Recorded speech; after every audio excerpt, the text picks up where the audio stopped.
busy season is upon us. We have like all of these orders coming in through our Etsy store and from boutiques and things. So this is real life. I'm just gonna jump right in and show you all the things that we have going on. I haven't crocheted in a while, but we were getting ready for the road trip. I was walking out the door and I saw a bag of yarn, and I knew in that bag all my hooks were there, all of my favorite yarns were there. It's just like it was meant to be. And I knew there was a scarf that I had started. So I just leisurely, I like took the bag with me. I thought, what the heck, 7-hour road trip. So I started to crochet a scarf.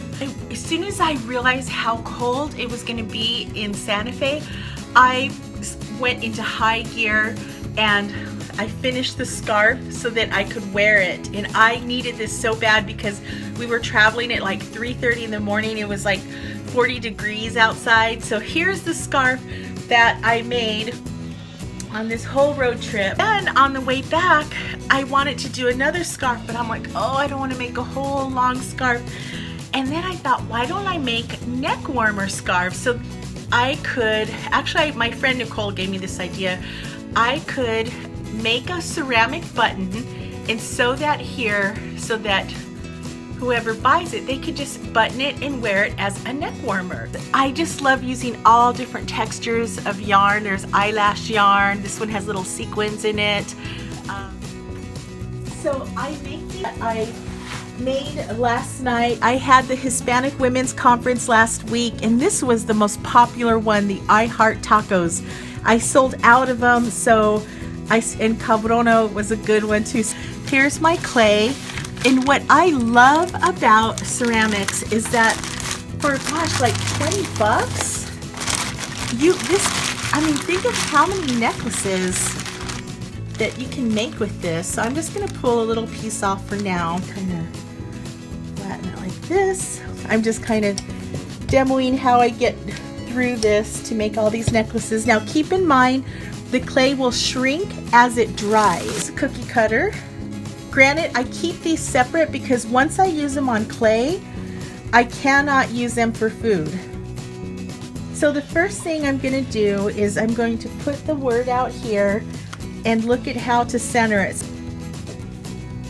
If you hear slurping, that is the dog licking Patrick's leg. So that's just basically how I do it. I press it in there. So I have that. And now I could, after it's all fired, I could hang a little charm. They need to be bone dry before I put them in the kiln, otherwise they will explode. And I need to keep them covered with plastic so that they don't curl.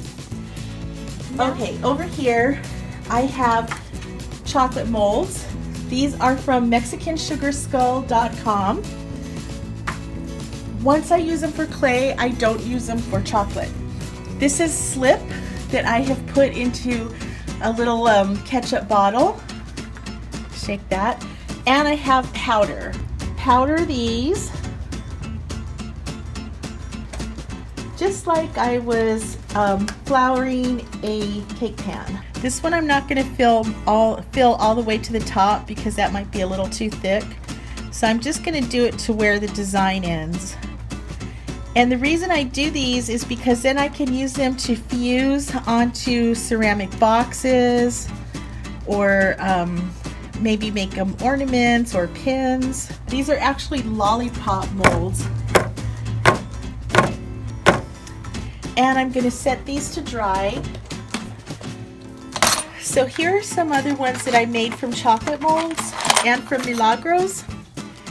So what I do is I let them dry completely, bone dry, and then they fire for 12 hours in the kiln and they turn out like this, like bisque. After this, I paint them with glazes, under glazes, and I fire them again and they look like this. So I hope you guys have a super crafty week, and I think that is everything. Thank you to my honey Patrick for filming, and don't forget to visit craftychica.com for all of that stuff, and I'll see you back here Saturday morning next week. Bye!